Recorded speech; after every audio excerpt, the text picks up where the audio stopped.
विक्रम सिंह और उसके सौतेले भाई को उम्र कैद और फर्जी डॉक्टर और भ्रष्ट पुलिस अधिकारियों को कठोर कारावास दी जाती है तो शहर की शोर शराबे वाली गलियों से दूर गंगा के किनारे एक शमशान घाट था।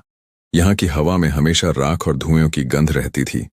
इसी शमशान के एक कोने में बनी छोटी सी कुटिया में 13 साल की तारा रहती थी। तारा कोई साधारण बच्ची नहीं थी। वह शमशान के रखवाले काका दीनदयाल की पोती कहलाती थी। दीनदयाल बूढ़े हो चुके थे और उनका काम लाशों के लिए लकड़ियां इकट्ठा करना और घाट की सफाई करना था। तारा कभी स्कूल नहीं गई थी, लेकिन उसने जिंदगी का सबसे बड़ा पाठ अग्नि से सीखा था। वह चिताओं की आग के पास बैठकर पुरानी फटी हुई किताबों के पन्ने पढ़ा करती थी, जो कभी कभी अधजली अवस्था में शवों के साथ आते थे। उसका दिमाग इतना तेज था कि वह एक बार पढ़ी हुई चीज कभी नहीं भूलती थी। लोग उसे वह अशुभ मानते थे क्योंकि वह शमशान में रहती थी, लेकिन तारा की आंखों में एक ऐसी आग थी जो बड़े बड़े विद्वानों को मात दे दे। तारा का अतीत एक रहस्य था। दीनदयाल को वह 9 साल पहले एक भीषण तूफान वाली रात में गंगा की लहरों के बीच एक लकड़ी के संदूक में मिली थी। उस समय उसकी उम्र मात्र 2 साल थी। संदूक पर केवल एक राजसी बाज का चिन्ह बना था। दीनदयाल ने उसे अपनी बेटी माना और पाला, लेकिन वह हमेशा डरते थे कि कहीं कोई उसे उनसे छीन न ले। एक दिन शहर के सबसे रईस और ताकतवर बिजनेसमैन विक्रम सिंह के भाई की रहस्यमयी परिस्थितियों में मौत हो गई। पुलिस ने इसे हादसा करार दिया, लेकिन जब शव शमशान पहुंचा तो तारा ने कुछ ऐसा देखा जिसने सबको चौंका दिया। वह शव के पास गई और जोर से चिल्लाई, यह हादसा नहीं, यह जहर है। इसकी उंगलियों के पोर नीले पड़ गए हैं। विक्रम सिंह के सुरक्षा कर्मियों ने तारा को धक्का देकर गिरा दिया। पुलिस वाले उसे पागल कहकर भगाने लगे, लेकिन वहां एक ईमानदार युवा पत्रकार आर्यन मौजूद था। उसने तारा की आंखों में वह आत्मविश्वास देखा जो केवल सच बोलने वालों में होता है। आर्यन ने तारा का हाथ पकड़ा और पूछा, तुम इतनी यकीन के साथ कैसे कह सकती हो? तारा ने चिता की राख की ओर इशारा करते हुए कुछ ऐसा कहा कि आर्यन के होश उड़ गए। तारा ने आर्यन को बताया कि उसने शमशान में हजारों शव देखे हैं और वह जानती है कि अलग अलग रसायनों से शरीर पर क्या प्रभाव पड़ता है। साहब, अगर आप इसके नाखूनों को गौर से देखेंगे तो आपको बारीक पीले निशान मिलेंगे। यह कोबरा वेनम, सांप के जहर का असर है जिसे दवाओं में मिलाकर दिया गया है। आर्यन ने तुरंत यह बात अपने अखबार में छापी और वीडियो वायरल कर दिया। उधर वीडियो वायरल होने से शहर में हड़कंप मच गया। विक्रम सिंह, जो खुद को कानून से ऊपर समझते थे, आग बबूला हो गए। उन्होंने पुलिस कमिश्नर पर दबाव डाला कि उस शमशान वाली लड़की और पत्रकार का मुंह बंद किया जाए। अगली सुबह कुछ गुंडे शमशान घाट पहुंचे और दीनदयाल की कुटिया में आग लगा दी। तारा और काका किसी तरह जान बचाकर भागे, लेकिन दीनदयाल बुरी तरह झुलस गए। तारा अब बेघर थी। वह अपने घायल काका को लेकर शहर के सरकारी अस्पताल पहुंची, लेकिन विक्रम सिंह के डर से किसी डॉक्टर ने उन्हें हाथ नहीं लगाया। तारा अस्पताल के फर्श पर बैठकर रो रही थी। तभी वहां से जज मृदुला सेन गुजर रही थी। मृदुला सेन शहर की सबसे सख्त और न्यायप्रिय जज मानी जाती थीं। उन्होंने 10 साल पहले अपनी गोद ली हुई बेटी को एक हादसे में खो दिया था। जब मृदुला ने तारा को देखा तो उनके दिल में एक अजीब सी तड़प उठी।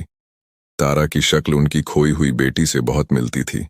उन्होंने देखा कि दीनदयाल घायल अवस्था में पड़े हुए हैं, तो उन्होंने तुरंत दीनदयाल का इलाज करवाया और तारा से पूरी कहानी पूछी। तारा ने बिना डरे विक्रम सिंह का नाम लिया और वह वैज्ञानिक साक्ष्य दिए जो उसने शव में देखे थे। जस्टिस मृदुला ने मामले को खुद संज्ञान में लिया।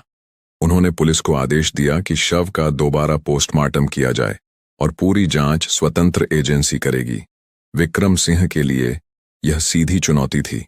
उसने कभी नहीं सोचा था कि कोई जज उसकी बनाई दीवारों को लांघने की हिम्मत करेगा।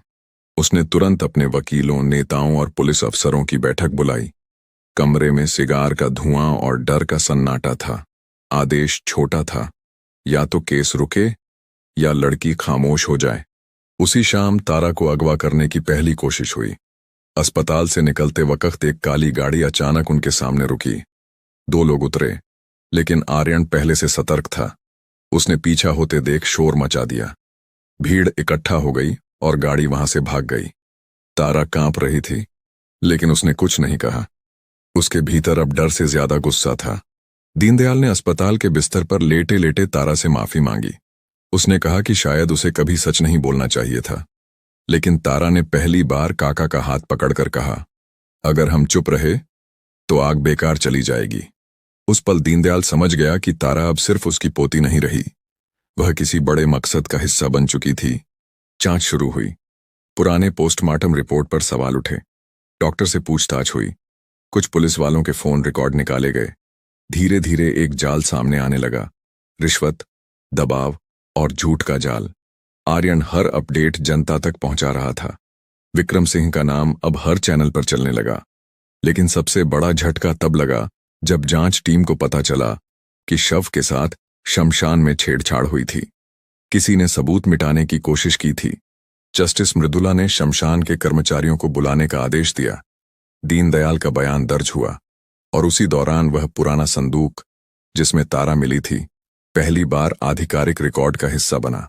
संदूक पर बने बाज के निशान ने एक बंद दरवाजा खटखटाया। मृदुला ने उसे गौर से देखा, लेकिन कुछ कहा नहीं। उस रात वह सो नहीं पाई। उनके दिमाग में बार बार वही निशान घूमता रहा। कहीं यह सिर्फ इत्तेफाक तो नहीं, या फिर नियति कोई बहुत पुराना हिसाब चुकाने आई थी। अगली सुबह कोर्ट में सुनवाई की तारीख तय हो गई। ये केस अब सिर्फ हत्या का नहीं रहा था, ये सिस्टम, सत्ता और सच की परीक्षा बन चुका था। और इस सब के बीच तारा खिड़की के पास बैठी गंगा को देख रही थी। वही गंगा जिसने उसे एक संदूक में बचाया था, अब उसे उसके अतीत की ओर ले जाने वाली थी।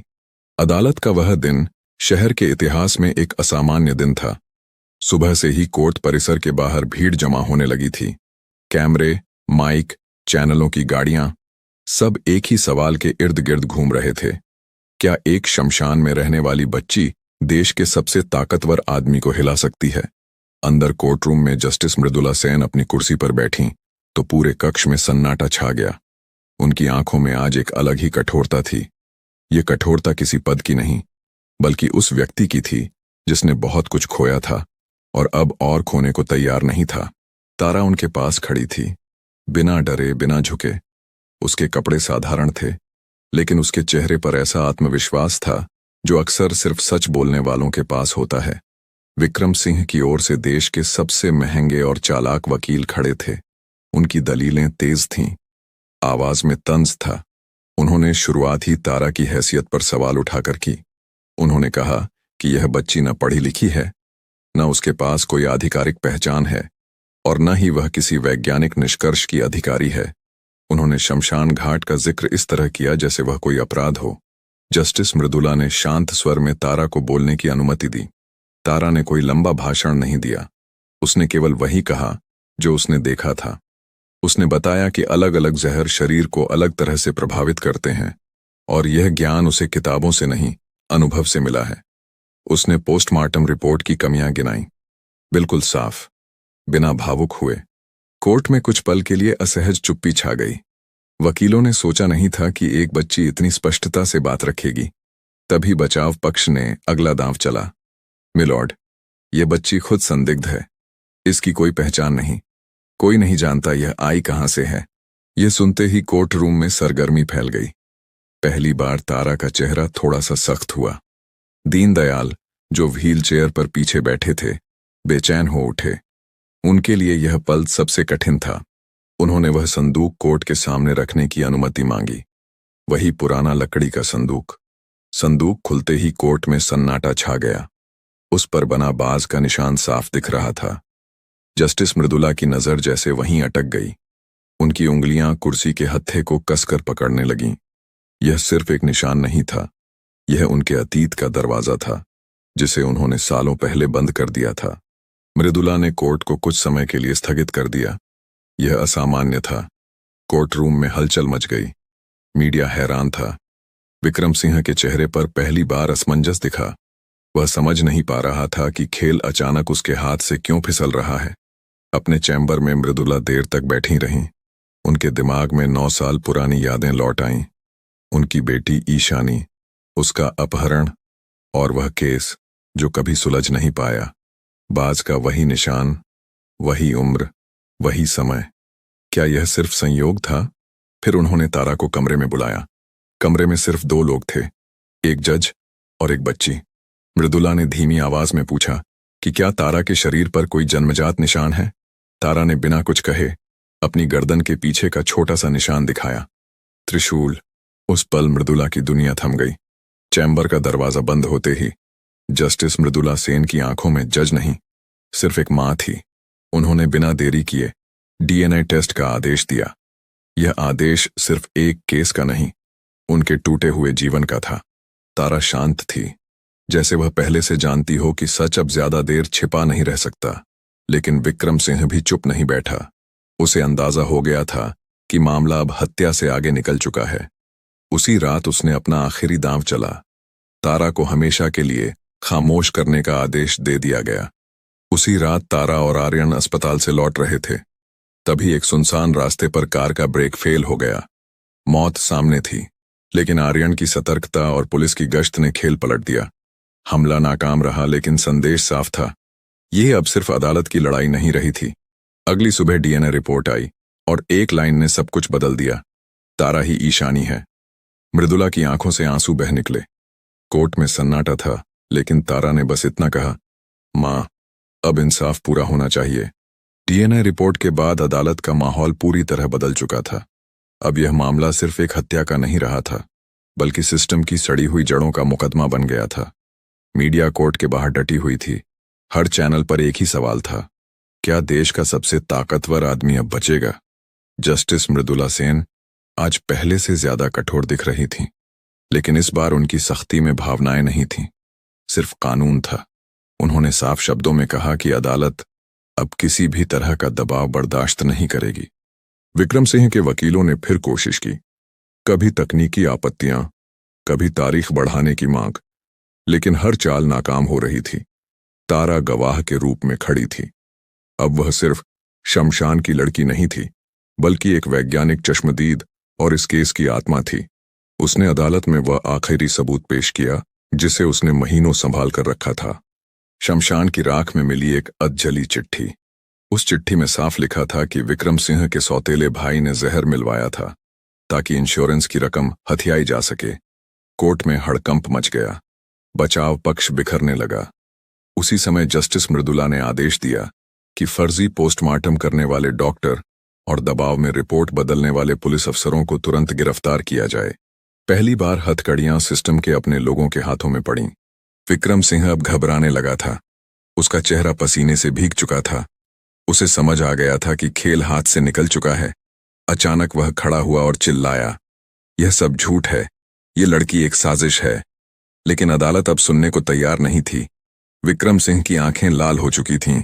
उसके हाथ कांप रहे थे, लेकिन वह कांप डर से नहीं रहा था, वह हार से कांप रहा था।